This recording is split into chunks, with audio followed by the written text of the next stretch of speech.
అందరికీ నమస్కారం. ముందుగా వేదికల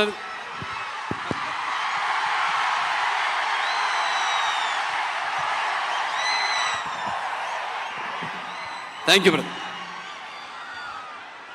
ముందుగా వేదికలు అలంకరించిన మన తెలుగుదేశం పార్టీ జాతీయ అధ్యక్షులు శ్రీ నారా చంద్రబాబు నాయుడు గారికి, అలాగే జనసేన పార్టీ అధ్యక్షులు పవర్ స్టార్ సోదరుడు పవన్ కళ్యాణ్ గారికి, అలాగే వేదిక మీద ఉన్న తెలుగుదేశం పార్టీ మరియు జనసేన పార్టీ నాయకులకు, అలాగే వేదిక ముందున్న తెలుగుదేశం పార్టీ మరియు జనసేన కార్యకర్తలందరికీ కూడా, అలాగే ఈ యొక్క ప్రజాస్వామ్య పరిరక్షణకు బద్ధకంకణులైన నా తెలుగు ప్రజలందరికీ, అలాగే అనుక్షణం నన్ను ఆశీర్వదిస్తున్న విజయానికి నీరాజన పడుతున్న నా తెలుగింటి ఆడపడుచులందరికీ, అలాగే యువతరానికి ప్రతినిధులు, నవతరానికి నాయకులు, భావితరానికి భారతదేశపు మహాశక్తి అయిన యువతకు, అలాగే నా అభిమానులకు, పవర్ స్టార్ పవన్ కళ్యాణ్ గారి అభిమానులకు అందరూ కూడా నా హృదయపూర్వక నమస్కారం తెలియజేసుకుంటున్నాను. మరి ఆనాడు స్వర్గశ్రీ నందమూరి తారక రామారావు గారు పార్టీ వ్యవస్థాపకులు అన్నారు, తెలుగుదేశం పుట్టింది తెలుగు శ్రామికుడు చౌటలో నుంచి, కార్మికుడు కనిగిన కండరాల్లో నుంచి, రైతు కూలీల రక్తంలో నుంచి, నిరుపేదల కన్నీటిలో నుంచి, శ్రామికుడి కంటి మంటల్లో నుంచి, అనార్థుల ఆకందనలో నుంచి పుట్టింది తెలుగుదేశం అని. మరి ఆనాడు ఒక చరిత్ర అది.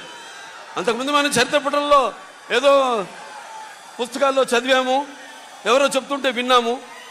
ఏదో హరిశ్చంద్రుడు ఏదో తన భార్యని సత్య కోసం అమ్మేశాడనో, లేకపోతే శ్రీరామచంద్రుడు అన్న తన తండ్రి మాటకే కారణములు కేకారాడను, లక్ష్మణుడు అన్నసేవకి అంకితమయ్యాడని, లేకపోతే పత్య దైవమని తరించిపోయింది సీతాదేవని, చాపకుడితో సమతను నేర్పాడు నాటి పలనాటి బ్రహ్మన్న, మేడిపండులా మెరిసే సంఘం గుట్టు విప్పేన వేమన్నా, తెలుగు వితంతువుల వీధి రాతలు మార్చి వాళ్ళకు ఒక స్థానాన్ని కల్పించారు. అలాగే తెలుగు భారతిని తెలుగు భాషలో తీర్చిదిద్దాడు గురజాడ. అలాగే స్వతంత్ర భారత సమరాను దూకే నేతాజీ, అలాగే మన సత్యాగ్రహమే సాధనముగా స్వరాజ్యమే తెచ్చాను బాపూజీ, తెలుగు మన బ్రిటిష్ వారి గుండెని చూపించాడు అమరజీవి. అలాగే తెలుగు వారికి ఒక ప్రత్యేక రాష్ట్రాన్ని కోసం ఆహుతి అయ్యాడు అమరజీవి వెళ్ళి. ఇలా చదువు కానీ మనం తర్వాత చూస్తే మన కళ్ళారా చూసి ఎన్టీ రామారావు గారి పార్టీ తెలుగుదేశం పార్టీని ఏర్పాటు చేయడం. అయితే ఆయన తీసుకొచ్చిన పథకాలు ఎన్నో విప్లవాత్మకమైన పథకాలు తీసుకొచ్చి రావడం జరిగింది.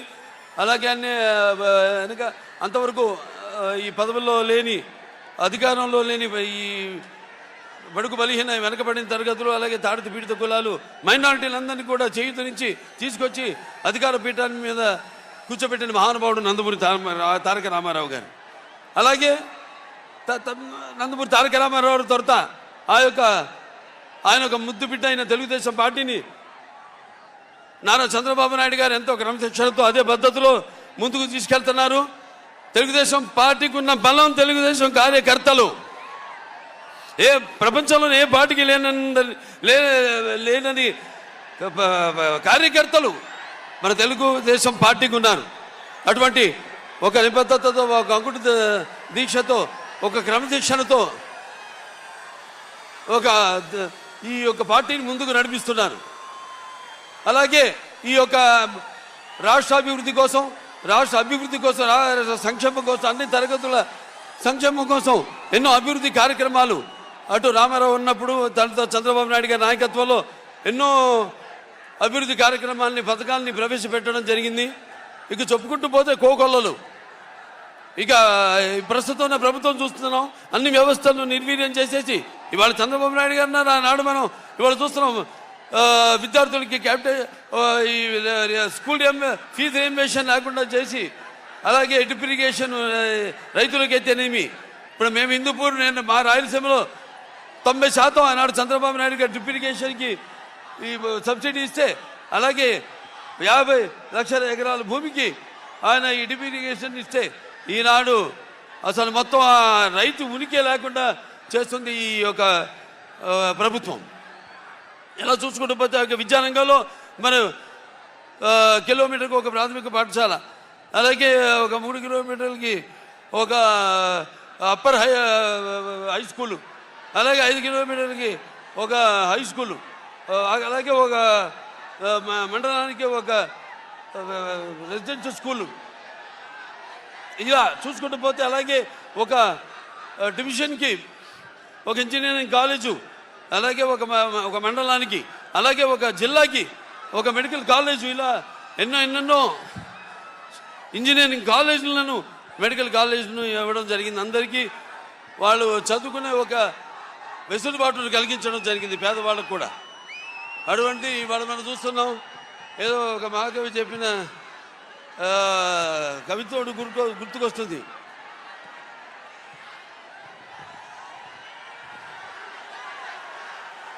అదే మన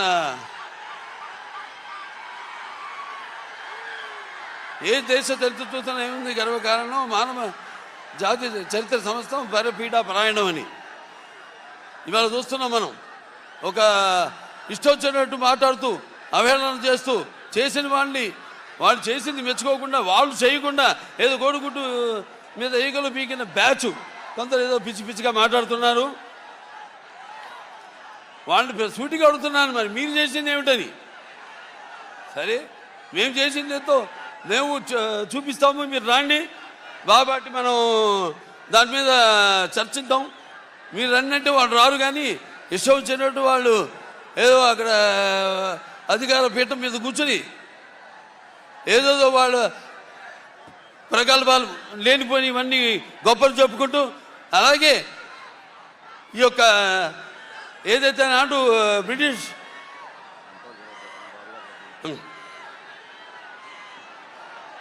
వాళ్ళు ఎలాగైతే మన దేశాన్ని విభజన చేసి పాలించారో అలాగే ఈనాడు ఈ యొక్క రాష్ట్రాన్ని కూడా ఈ కులాల పేరుతో మతాల పేరుతో విభజన చేసి మనలో చిచ్చు పెట్టి అందులోంచి వాళ్ళు అధికారంలోకి రావాలని ఎన్నో కుట్రలమైన రాజకీయాల్ని నాటకాలు ఆడుతున్నారు వాళ్ళు. ఇవన్నీ మీరు గమనించాలి. రాబోయే ఎన్నికల్లో ఈనాడు ఈ యొక్క జనసేన మరి తెలుగుదేశం ఈ యొక్క కలయికలో జరుగుతున్న ఈ మహాసభకు మీరంతా అసలు నేల అయినిందా ఆకాశానికి చిల్లు పడిందా అంటే రీతిలో ఇసుకేస్తే రాలినంత జనసందోహం ఈ జన సముద్రాన్ని చూస్తుంటే అనిపిస్తుంది నాకు. తప్పకుండా తెలుగుదేశం జనసేన యొక్క ఈ కూటమి అధికారంలోకి వస్తుంది. మీరు సిద్ధమా? మీరు సిద్ధమా? మీరు సిద్ధమా? మరి యొక్క ప్రజాస్వామ్యంలో మీకున్న ఆయుధం ఓటు, ఆయుధాన్ని మీరు సద్వినియోగం చేసుకుని రేపు జరగబోయే ఈ ఎన్నికల కురుక్షేత్ర సంగ్రామంలో మీరు మరి ఈ యొక్క తెలుగుదేశం ఈ యొక్క జనసేన యొక్క కుటుంబాన్ని మీరు ఆశీర్వదించి మీకు కావలసిన జవాబుదారీ ప్రభుత్వాన్ని మీకోసం అహర్నిశలు శ్రమించే మీకోసం రాష్ట్ర అభివృద్ధి కోసం మీ యొక్క భవిత కోసం మీ పిల్లల యొక్క భవిత కోసం మీరంతా కూడా ఈ యొక్క కూటమిని ఆశీర్వదించాలని మీకు కావలసిన సుస్థిరమైన ప్రభుత్వాన్ని మీరు ఎన్నుకోవాలని కోరుకుంటూ మరొకసారి ఈ యొక్క సభకు విచ్చేసిన అభిమానులందరూ కూడా యువతకు అలాగే సోదర సోదరీమణులందరికీ అలాగే తెలుగు ప్రజలందరికీ కొత్తగూడెం